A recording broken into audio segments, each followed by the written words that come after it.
Jedi Master, who came closest to killing Emperor Palpatine, the same guy who stood as the ultimate defender of the Jedi Order, might have actually been walking the path of the dark side the entire time. And no, I'm not talking about some crackpot fan theory. I'm talking about Mace Windu and the forbidden fighting style that made him dangerously powerful, yet ultimately helped seal the fate of the Jedi Order itself. Stay with me, because what we're about to uncover will completely change how you see those prequel films. Before we get started, I want to be clear about something. When we ask if Mace Windu was a secret Sith, we're not saying he wore a red lightsaber under his robes or had a Darth title hidden somewhere. What we're really examining is far more interesting and far more tragic. We're looking at how the very thing that made Mace Windu one of the greatest warriors in Jedi history, his unique lightsaber form called Vaapad, required him to channel the dark side in ways that would have horrified the ancient Jedi. And here's the kicker. This fighting style, this dance with darkness that Mace perfected, actually represented everything that was broken about the Jedi Order in those final years of the Republic. It's a story about good intentions, impossible choices, and how the path to destruction is often paved by the very heroes trying to save us. So let's talk about Form VII, about Vaapad, and about why Samuel L. Jackson's purple lightsaber meant so much more than just looking cool on screen. To understand what made Mace Windu different, we need to talk about the 7 forms of lightsaber combat.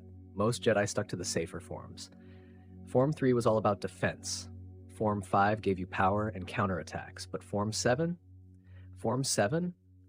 was different. It was called Juyo, also known as the Ferocity form, and the Jedi Council had banned it for thousands of years. Why? Because Juyo required something no Jedi was supposed to touch. It required you to tap into your anger, your aggression, your passion. All those dark emotions the Jedi Code explicitly tells you to avoid. When you used Juyo, you weren't just fighting your opponent. You were unleashing the darkness within yourself. And predictably, almost every Jedi who tried to master Juyo ended up falling to the dark side. Darth Maul used Juyo. That tells you everything you need to know about how dangerous this form really was. The rage, the hatred, the pure predatory violence. That's Juyo in its raw form. But here's where Mace Windu enters the picture. Instead of avoiding Form 7 like every other Jedi, Mace looked at it and thought, what if I could control it? What if I could harness that power without falling? So he created Vaapad, a modified version of Juyo. And on paper, it sounds brilliant. Mace's philosophy was that instead of suppressing his inner darkness, instead of pretending it didn't exist, he would acknowledge it, control it, channel it. He described Vaapad as creating a superconducting loop. You'd take your opponent's dark side energy, add your own inner darkness to it, and turn both into a weapon of the light. Think about that for a second. Mace Windu, one of the most respected members of the Jedi Council, developed a fighting style that required regularly dip into emotions, and powers that led countless Jedi before him straight to the dark side. He was essentially juggling live grenades and calling it meditation. And you know what? It worked. Mace became one of the greatest duelists in Jedi history. When he fought Emperor Palpatine himself, he actually won. He had the Emperor disarmed, literally. His mastery of Vaapad allowed him to reflect Palpatine's Force lightning right back at him, scarring that face we all know and hate. Without Anakin's betrayal, Mace Windu would have ended the Sith that day. But here's the uncomfortable truth that the Jedi Council never wanted to admit. Vaapad worked because Mace Windu was exceptional. Not every Jedi was Mace Windu. Let me tell you about the other practitioners of Vaapad, because their stories are tragic warnings that the Jedi Order ignored. Sora Bulq helped Mace create Vaapad. He was a respected Jedi Master, someone Mace trusted completely.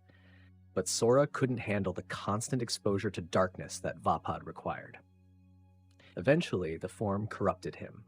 He fell to the dark side and became one of Count Dooku's Sith acolytes during the Clone Wars.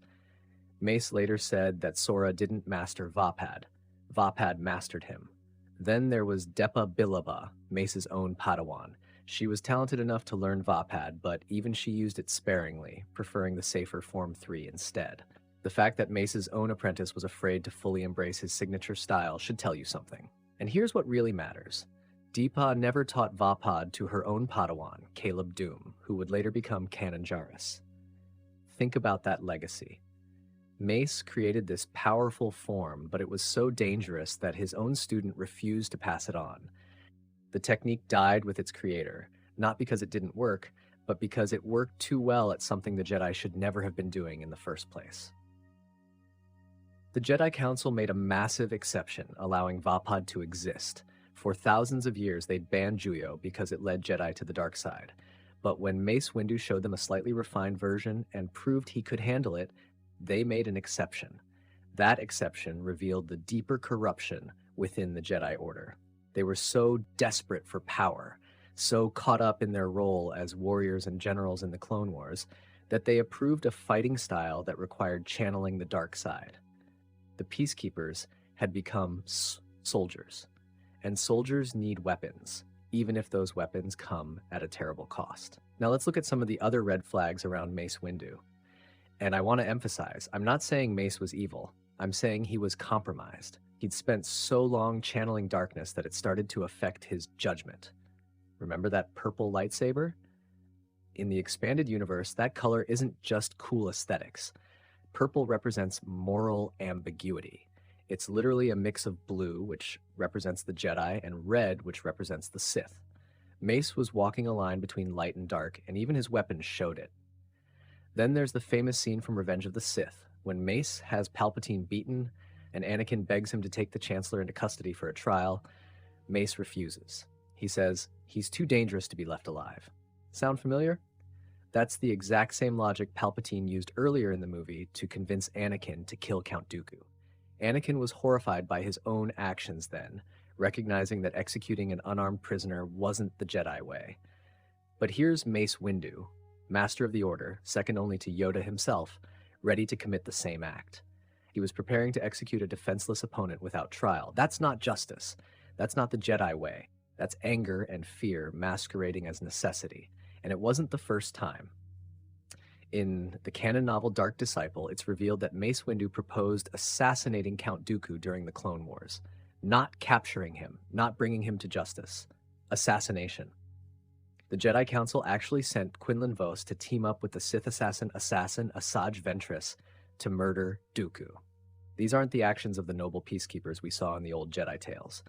These are the actions of people who've been at war so long, who've channeled darkness so often that they've lost sight of their own principles. Here's what really keeps me up at night about Mace Windu and Vaapad. The technique itself wasn't just dangerous to its practitioners. It represented the fundamental corruption of the entire Jedi Order. Remember, the Jedi's original purpose was to maintain balance in the Force. But somewhere along the way, they decided that balance meant wiping out the dark side completely. They became so focused on fighting darkness that they forgot how to actually stay in the light. Mace Windu's Vaapad was a symptom of that lost way. He created a fighting style that required embracing darkness because the Jedi had backed themselves into a corner where they needed every advantage they could get. They'd become generals in a war they didn't understand, fighting an enemy who'd infiltrated the highest levels of their government. And they were desperate. The tragedy is that Vaapad could have been a lesson. It could have shown the Jedi Council that you can acknowledge darkness without surrendering to it. That balance means accepting both sides of the Force exist. That was actually the ancient Jedi way before they became dogmatic about suppressing all emotion and passion. But the Council's fear of the dark side was so great that they'd never widely adopt Vaapad, even though it might have given them the edge they needed. They made an exception for Mace because he was exceptional, but they didn't learn the broader lesson, and that fear, that rigidity, that refusal to evolve, that's what really destroyed them. So was Mace Windu a secret Sith? No. Not in the traditional sense. He wasn't serving Palpatine, he wasn't trying to destroy the Republic or rule the galaxy, but was he compromised by the dark side? Was his signature fighting style a reflection of how far the Jedi Order had fallen from their original ideals? Absolutely. Mace Windu was a good man trying to do the right thing in an impossible situation. But in creating Vaapad, in channeling the darkness he was supposed to resist, he became a symbol of everything wrong with the prequel-era Jedi. They'd lost their way so completely that their greatest champion had to embrace the very thing they swore to fight against. And that's the real tragedy of Mace Windu. Not that he fell to the dark side, but that he didn't even realize how close he'd come. Thanks for watching, everyone. If this video changed how you see the prequels, hit that like button and let me know in the comments what you think about Mace Windu's legacy. Was Vaapad genius or hubris? And hey, if you haven't already, subscribe for more Star Wars deep analysis. May the Force be with you, always.